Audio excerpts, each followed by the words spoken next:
Luis Velázquez Alvaray es magistrado, evidentemente es abogado, es catedrático, es periodista, es columnista, entre otros, de La Patilla y diarios muy importantes en América Latina.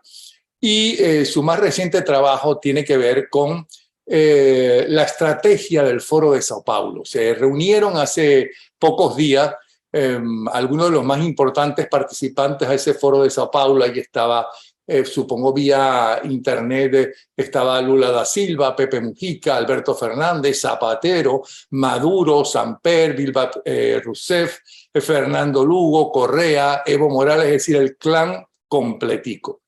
Y estuvieron analizando los triunfos y los fracasos, porque aunque la oposición venezolana no le veía fracasos, al Foro de Sao Paulo sí tiene, y tiene muchos. Pero bueno, al fin y al cabo son seres humanos. Bueno, vamos a ver qué dijeron allí y cuál es esa estrategia. De eso escribió justamente Luis Velázquez Alvaray con nuestra bienvenida. La primera pregunta es: ¿cómo consiguió usted esa estrategia? Bienvenido y gracias por estar con nosotros. Gracias a ti, Napoleón, por invitarme. Mira, este artículo fue escrito en agosto del 2020.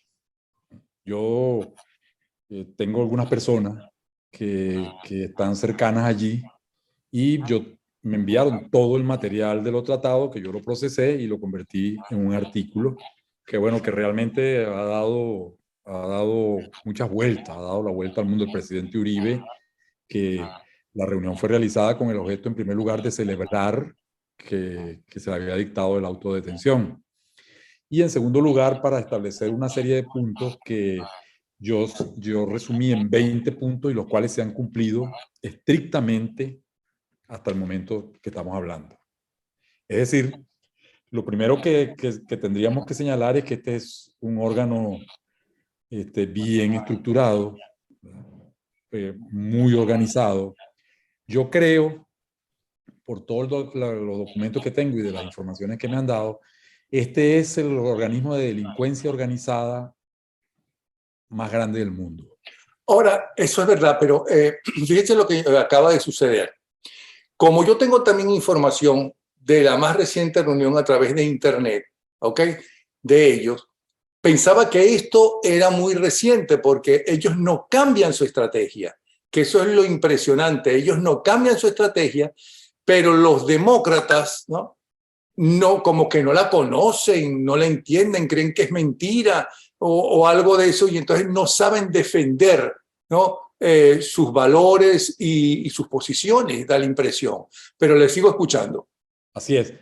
El último episodio que han decidido es el de Ecuador, ¿no?, donde tienen subvertido el orden, y para lo mismo, igual lo hicieron con Petro, igual lo hicieron en Chile, con Piñera, etc. Total que es una situación que yo no entiendo por qué el mundo occidental, que debe proteger la democracia, no sé, no hay respuesta ante tal situación con este órgano perverso, ¿ya?, que además es que con todo el dinero del mundo, dinero ilícito, producto del narcotráfico, producto de los robos en los gobiernos, y la sede central de todo esto está Venezuela.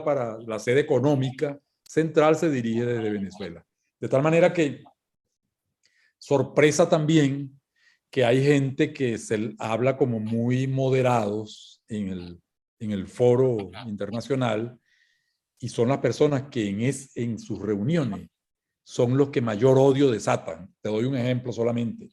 Un señor que todos los medios alaban, que las grandes multinacionales de la comunicación lo tienen con programas especiales, para que la gente lo pueda ver cada vez que quiera, etc. Pepe Mujica. Sí, señor. Es un farsante ese señor.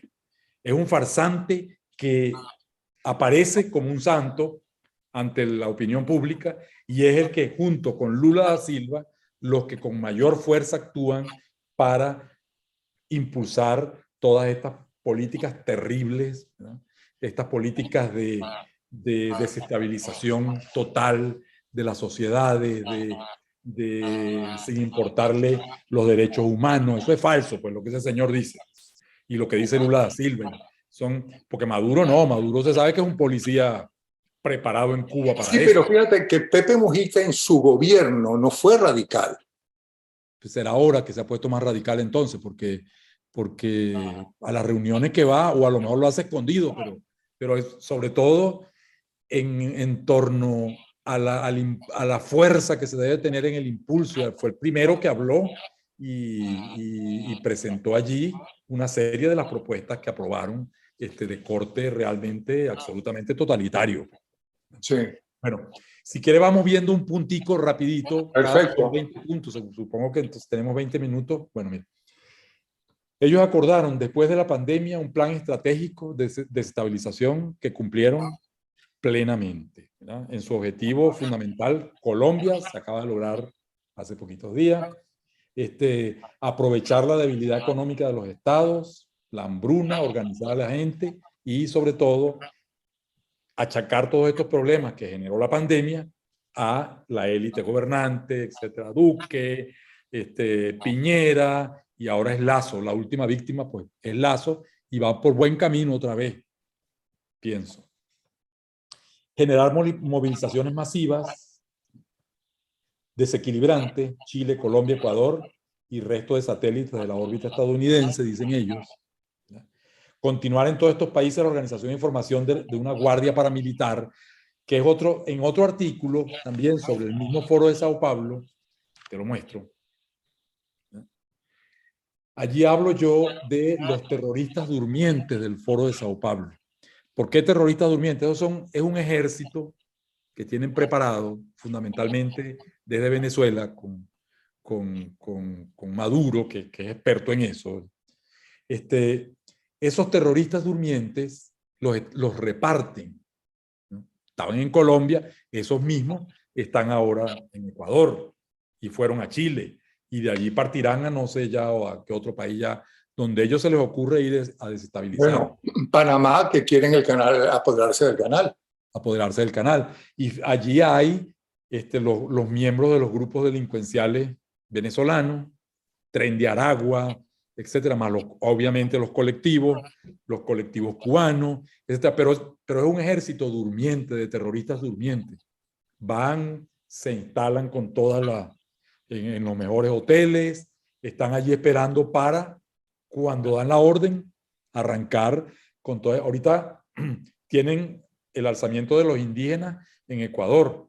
No hablan de los indígenas venezolanos que han sido masacrados, ¿verdad?, por el chavismo, pero completamente masacrados, además, despojados de su territorio, de su cultura, su ancestro, todo lo han acabado, ¿verdad?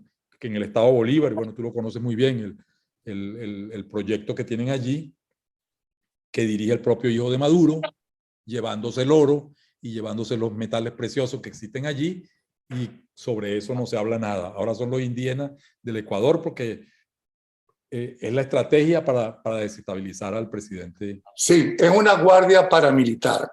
En Una Colombia, guardia paramilitar llamada durmiente, vamos a decirle, que eso lo aprendieron de Irán y de todo esto que en los mandan. Colombia y en los atentados en Chile y en los alborotos de Chile, antes de las elecciones, ya denunciaron la prensa de allí, de esos países, denunciaron justamente grupos paramilitares venezolanos, Sí. Ahora, estas guardias paramilitares. lo que no entiendo es por qué los presidentes no hacen nada hasta que los derrotan, ¿no? Que si vamos a llegar a un acuerdo, ¿qué acuerdos? Ellos nunca pensarán en un acuerdo si su problema es desestabilizar. Eso hay que advertírselo al presidente Lazo, ojalá pudiera escuchar, pues, porque el presidente Piñera nunca escuchó, ¿no? El presidente Duque, bueno, cayó en esas trampas que está decidida ahí también, que es a culpar a la fuerza pública, ¿no? Y a ellos les interesan los muertos que se ocasionen allí para vivir de eso y para desestabilizar. Y bueno, ahí está el resultado en Colombia, que para qué lo vamos a seguir diciendo, o sea, ahí está clarito pues lo que pasó. La otra situación que está planteada es proponer las reformas constitucionales para facilitar la toma del poder. Está Chile, una constituyente, pero no está Chile solamente. Ahí yo he visto incluso muchos comentaristas internacionales diciendo, no, es que Petro no va a poder ser. Hoy anunció ya el paramilitar Cepeda, que es senador, ¿no? Anunció hoy ya que hay que reformar en el Congreso la situación para que no pueda ser enjuiciado el presidente electo, ¿no? No tienen 72 horas y ya están anunciando la primera reforma, que hay que actuar, que la Constitución va a haber que revisar, que hay que tener los ojos puestos en ella, porque allá está, pues, es lo mismo. Y eso es lo que acordaron ahí. Valerse de la equidad de género y el racismo, y eso lo han desarrollado hasta en Estados Unidos, porque esa es otra cosa. Ellos tienen un lobby muy fuerte, además tienen mucho dinero, tienen miembros del Partido Demócrata, diputados del Partido Demócrata, representantes que se llaman allá del Partido Demócrata, que hacen lobby por ellos, ¿no? Y tú conoces los nombres de los parlamentarios de allí, del Partido Demócrata, que están, pues, técnicamente comprometidos con el Foro de Sao Paulo, con este foro terrorista. Control de los medios y de las redes de manera progresiva, tal como se señaló, y allí decidieron disponer de apartado financiero para esa tarea. Y efectivamente, dinero sobra en efectivo. Toda esa gente anda bien armada, bien cuidada, llegan a los mejores sitios, nadie sospecha de ellos pero son los que están dirigiendo todos estos alzamientos. Medidas ejemplarizantes a los comunicadores que atacan la revolución. Hay que cuidarte. No, yo tengo 4 juicios encima y no puedo entrar a Venezuela. Sí, claro, imagínate. Y prohibieron el programa y amenazaron a Gustavo Cisneros si no lo quitaba. Sí, esa es la práctica. Y los grandes dueños de los medios pues prefieren atenderles. Cosa que es lógica, porque para no perder el medio. Sí, en El Espectador hicieron lo mismo. Ya El Espectador ya está hablando, etcétera. Parece que Petro lo presentan como un gran hombre. Y bueno, ahí está. Crear proyectos de símbolos nacionales, convertir los casos de crímenes policiales que te decía ahora en la bandera popular, ¿no? Que fue una de las... ¿Cómo es eso? ¿Cómo es eso? Bueno, manifestaciones, provocar a la policía, provocar a los militares, a la fuerza pública para que hayan muerto, y de ahí en adelante, pues esa es la bandera, pues los mártires de la revolución, los mártires colombianos ahorita.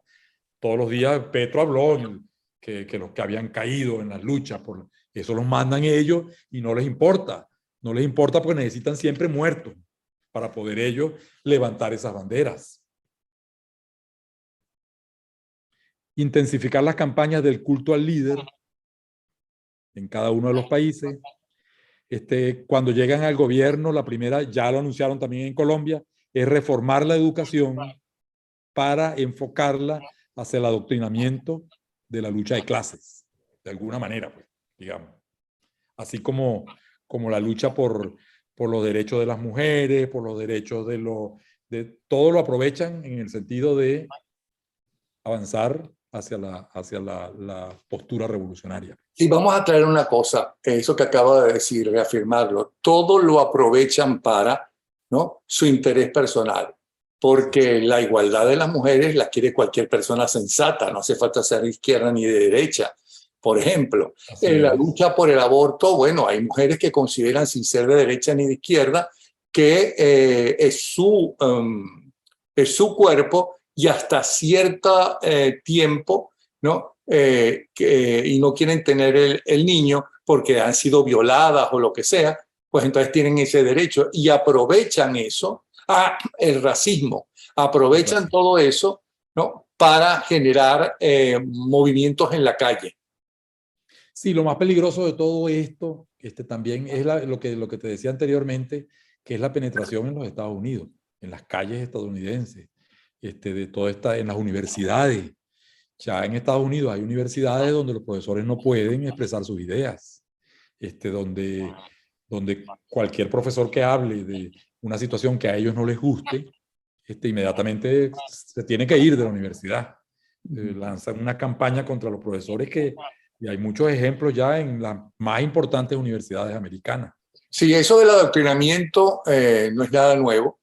Quiero recordarle que el caso de las primeras manifestaciones en contra de Chávez en el poder fue cuando quisieron reformar la educación para justamente adoctrinarlo a través de la educación, y el lema es: con mis hijos no te metas, ¿no? Y esa gente en la calle, esas mujeres y esos hombres en la calle, impidieron y frenaron que lo hicieran abiertamente. Entonces lo que lo hacen es poquito a poco, a medida que van tomando el poder, porque es que en Colombia está pasando lo mismo. El primer discurso de Chávez Frías, no sé si lo recuerdan, en el Ateneo de Caracas, fue un discurso de paz y amor, dándose besitos prácticamente en la boca, ¿no? Con toda la oposición. ¿Okay? Sí. No, ese señor no va a ser como dicen los radicales, no sé, él no es comunista, no, todo ese tipo de cosas. Ya Petro va por el mismo camino. Porque a medida que van tomando poder, llegan al poder por las elecciones, en un país democrático, para convertirlo en una dictadura. Y a medida que van tomando el poder, ¿no? Van acrecentando su guía hacia una dictadura. Pero yo no diría que es una dictadura ni de izquierda ni de derecha. Yo creo que ellos no tienen ideología. Yo creo que lo que ellos quieren es el poder y el dinero. El poder y el dinero, pero sí han estructurado todo esto, es una estructura de ideas bien concebidas para perpetrarse en el poder. Y perpetrarse en el poder y robarse todo el dinero del mundo. Sí. Bueno. Ahora, tengo entendido que ellos hablaron de crear células. Sí. ¿Cómo consiste eso? Células de control ciudadano. Es decir, lo que están haciendo con el carnet de la patria, que ya lo están implementando también en Bolivia, obviamente en Cuba, de ahí salió la idea central, que es control ciudadano con autoridades localizadas en cada punto, que son, bueno, aquí está este señor que se llama Pedro, que es el dirigente de aquí, de estas 10 cuadras, de estas 20 cuadras, y a él se responde, y a la casa de él se va a buscar el arroz y los frijoles que regalan, etcétera, y entonces el día de las elecciones y el día de tal, todo lo tienen absolutamente controlado. A la hora de una marcha, pues están perfectamente equipados, porque tú sabes que a todos les dan motocicletas chinas, les dan aparatos de radio y celulares chinos, todos chinos, por cierto. Y así están los colectivos en Caracas, armados con sus motocicletas. A la hora de algo, lo que tienen es que el pitazo, y llegan todos de una vez. También están los bonos populares de apoyo, ¿no? Exactamente.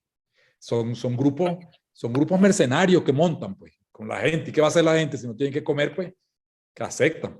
Vamos a aceptar, y se hacen allí esclavos de un saco de harina y de arroz y de sardinas. Eso es como postulado fundamental del que estamos hablando, que te repito, es el peor grupo organizado de delincuencia en el mundo. Porque no hay. Es decir, y lo que decimos mi esposa y yo, tú no puedes tratar como si ellos fueran políticos, porque ellos no son políticos. En el caso de la narcodictadura venezolana, ellos sencillamente son delincuentes. Entonces tú no te puedes sentar en una mesa y llegar a acuerdos con unos delincuentes que además no pueden salir a disfrutar del dinero que se han robado en otros países, porque tienen la Corte Penal Internacional, porque tienen muchos de ellos la justicia norteamericana encima cuando han delinquido con su dinero en territorio norteamericano. Entonces, ¿qué pueden ofrecer? ¿No? ¿Salir del poder? ¿Es lo que pueden ofrecer? No van a salir del poder, porque para eso lucharon todo este tiempo. Y además, un diálogo donde yo me paro de la mesa y listo, y me voy, y se suspendió todo, entonces hay que rogarle para que vuelvan y tal. Y la situación también bochornosa de este presidente de México, este señor, un farsante también, López Obrador. Bueno, realmente. Él es un adorador de Fidel Castro, y no lo digo yo, lo dicen los videos que hay de él en las diferentes concentraciones desde hace muchos años para acá, su Sí. amor por Fidel Castro. Así es. Bueno, destrucción de todos los partidos políticos. Vamos por el punto 14. Destrucción de todos los partidos políticos. Ahí está la muestra. Cómo si el partido no se cuadra, lo cuadran. Y siempre hay gente que se presta para eso. Ahí está el ejemplo, Acción Democrática, COPEI, cómo fueron destruidos. Pues. Y así va a pasar en Colombia también. Y así ha pasado en Bolivia. Bueno. Ahora, hay que decir que ellos no destruyen, excepto casos como el cubano, ¿ok? Que ya tiene demasiadas décadas, ellos no destruyen todos los partidos políticos, porque ellos necesitan tener unos supuestos partidos de oposición, mientras no pueden, que no pueden, porque el mundo hoy en día todo está interrelacionado, no es como cuando llega Castro al poder, ¿no? Y no es como en los años 60 y 70. Y entonces necesitan, ¿no?, llegar a acuerdos o por lo menos no tener en contra al mundo entero. Estamos viendo lo que está pasando con Rusia y la Unión Europea, ¿no? Sí. Que le están tratando de cortar la mayor cantidad de compras a Rusia, pero así todo, como todo está interrelacionado, Europa necesita el petróleo y el gas ruso. Entonces están tratando de ver cómo se salen de eso. Pero sí, ellos necesitan partidos políticos, mientras tanto, que supuestamente son de oposición, o verdaderos partidos políticos que son de oposición, pero que ellos tienen encerrados en una jaula. Que ellos saben, bueno, si hablas de tal cosa, de tal punto, o te mandamos y te fastidiamos, o te eliminamos. Como sucedió con AD y COPEI. Hicieron unos partidos de AD y COPEI, ¿no?, paralelos, y le quitaron el nombre a los partidos originales, al partido de Rómulo Betancourt y de Rafael Caldera. Sí. Y esto que tú señalabas, mira, la georreferenciación y el perfilamiento de los empresarios. Que tienen que colaborar. Entonces, si Napoleón Bravo no entrevista a la gente que ellos dicen, tienen que salir. Están entregados a eso. Y si no, los eliminan, como pasó con Radio Caracas Televisión. Exactamente, y con el Nacional. Bueno, y con el Nacional y con tanto. O si no lo compran, como pasó con el Universal y Últimas Noticias. Que los compró Gorrín, el rey de los enanos, como lo llamaban. Ahora es el rey de todo. Infiltrar todas las instituciones e impulsar estructuras paralelas en los entes del Estado. Bueno, el ejemplo que tenemos allá en Venezuela es muy claro, que si tú por casualidad alguien gana una gobernación, entonces ya tienes un gobernador paralelo también, que es el que tiene los recursos, el que tiene todo. Todo eso lo van a implementar también en Colombia. Eso es lo que a mí me sorprende mucho, que analistas tan reconocidos hasta mundialmente crean todavía que todas estas cosas no van a pasar cuando ya están decididas. Afortunadamente, pues, este artículo salió hace 2 años, ¿no? Y nunca ha podido refutar nada porque viene de esa fuente, viene de una fuente de allí. Crear mecanismos de trazabilidad del dinero por vía tecnológica, control de bancos y divisas, rastreo a los capitales no afines a la revolución, invasiones masivas, ya también lo anunciaron en reparto de propiedades, ya lo anunciaron también. Lo anunció Petro subrepticiamente, pues hay que acabar con el latifundio, porque todo el que tiene una finca es latifundista. Entonces eso hay que entregárselo al pueblo, como sucedió allá. Y resulta que lo que hicieron fue terminar con toda la finca, con toda la producción, y bueno, lástima por Colombia. Pero ya lo anunció, ya lo dijo. Ya lo dijo como una especie de metáfora. Yo digo, no, el capitalismo sigue, pero lo que hay que acabar con el latifundismo, con no sé quién más. Los latifundistas son los dueños de la finca y de los que producen los alimentos en Colombia. Y bueno, finalmente, empobrecer la sociedad para mantener el control social. Bueno, todos recordamos, creo que era aquel ministro de petróleo, que dijo que, o fue Chávez el que se lo dijo a Guayquipuro Lameda, que no, ellos necesitan a los pobres, porque justamente son los pobres los que más necesitan y le pueden ofrecer cualquier tipo de cosa, aunque luego no lo cumplan. ¿Ok? Y necesitan que esos pobres se mantengan pobres porque son los pobres los que siguen votando. Entonces, le dice a Guaicaipuro Alameda, bueno, pero es que no nos conviene que dejen de ser pobres porque se convierten en clase media y entonces no votan por nosotros. En dos palabras, más o menos le dijo eso. ¿No se acuerda de esa, sí, claro. de esa afirmación? Son migajas lo que les reparten para que subsistan, pues, y tenerlos allí, dominados con su poder económico. Bueno, y finalmente algo que hacen muy bien, que es la penetración de las redes sociales. Tienen bastantes expertos rusos, ¿no? Chinos, que es una reestructura bien fuerte en América Latina. Pues. Son redes bien controladas, tienen las mejores tecnologías, ¿no? Las han adquirido, y eso lo que te quiero decir es que, como dijo uno de esos líderes, hemos pasado de la brisa a la tormenta bolivariana. Y allí está explicado. Esa reunión fue muy importante, nosotros logramos sacarla, yo lo que quería era que negaran, nunca han hecho referencia, quería que lo negaran porque yo tengo las pruebas de todo eso.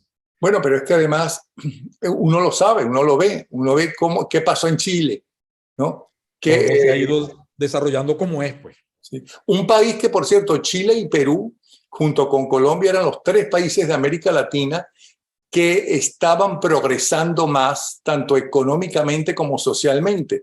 Ahora, es que el problema que hay es el siguiente. Primero, otra cosa, ellos siempre ganan por minorías, es decir, porque la gente que va a votar no es todos los votantes. Y entonces suelen ganar por minoría, a excepción, por ejemplo, de el único, ¿cómo se llama? Diga si me equivoco, la única elección que ganó Chávez Frías, que fue la primera, que ganó por mucho, porque no votaron por Chávez Frías, votaron en contra de Acción Democrática y COPEI, que es lo otro que tienen que aprender las democracias. Primero, a unirse, como ellos se unen. ¿Ok? Que bueno, era una experiencia inédita y uno creía, pues. Ajá. Pero es que ellos no se unen, no se defienden entre ellos. Son los expresidentes los que lo hacen. ¿Y por qué los presidentes no? Porque tienen miedo de que le alboroten el país, como pasó con Chile en el momento en que el presidente chileno, anterior evidentemente, se metió con el Foro de Sao Paulo y se metió con Venezuela. Oh, sorpresa, entonces empezó el caos general, ¿no? Sí.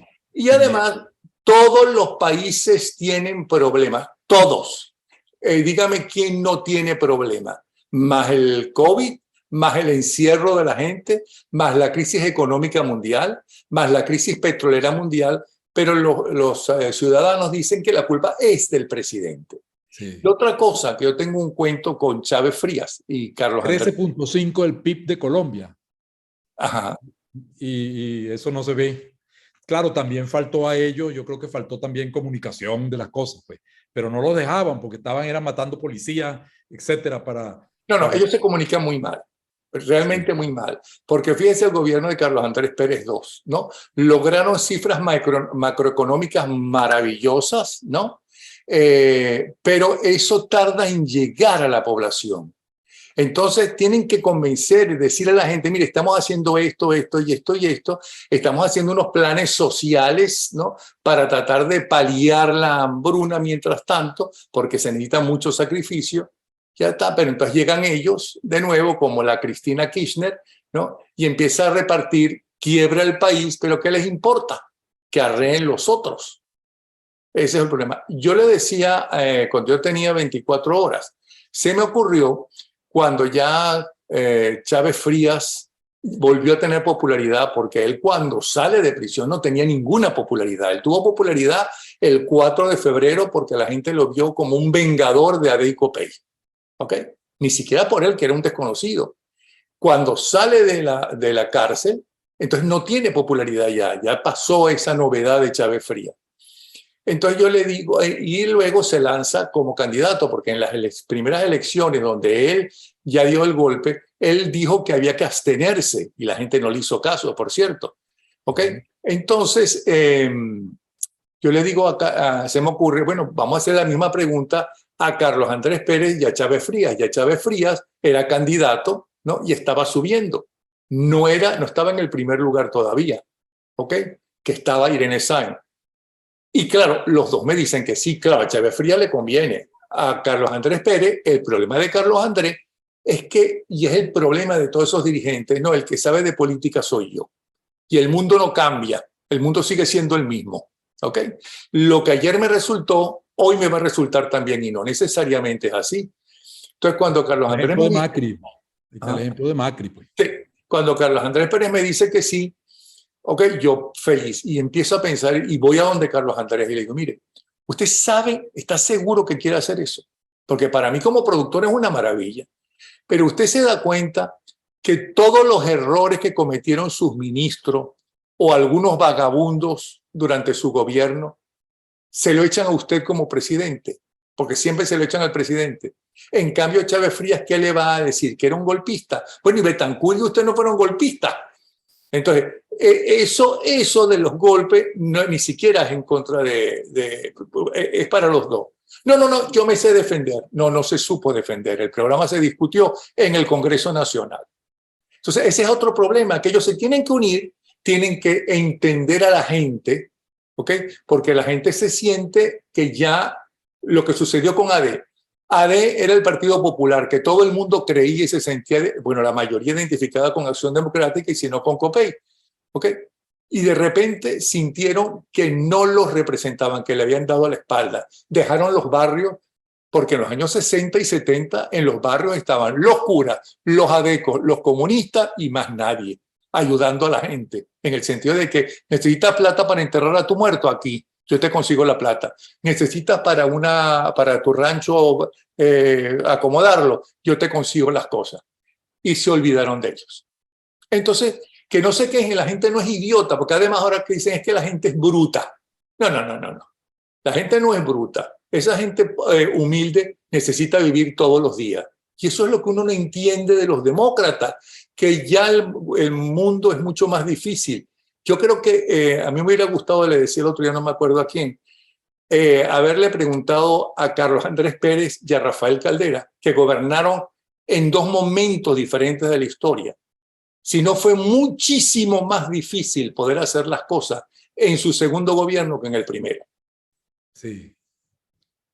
Obviamente que ya pareciera que lo contrario sería que ya tenían experiencia, etcétera, pero bueno, ahí viene toda la destrucción de los partidos, porque entonces se frenan las generaciones que vienen, bueno, todo lo que se ha discutido sobre estos procesos. Sí. Y además los nuevos jóvenes no pasaron la guerra, no pasaron a Gómez, no pasaron a Pérez Jiménez, ¿no? Jiménez, Los europeos no pasaron la Segunda Guerra Mundial ni la Primera. Bueno, de verdad que muchísimas gracias por habernos dado y recordado lo del Foro de Sao Paulo y ver cómo ya se empieza esto a suceder en Colombia. A ver si abren los ojos. Vamos a ver. Sí. El presidente Uribe sabe y en su momento lo replicó. Vamos a ver. Sí. Vamos a ver qué pasa. Muchísimas gracias, Luis Velázquez Alvaray, ex magistrado de la República, periodista, catedrático, columnista. Lo pueden leer, por ejemplo, en La Patilla, pero también en algunos de los periódicos más importantes de América Latina y Europa. Un abrazo, ¿sí? Gracias, amigo. Muchas gracias.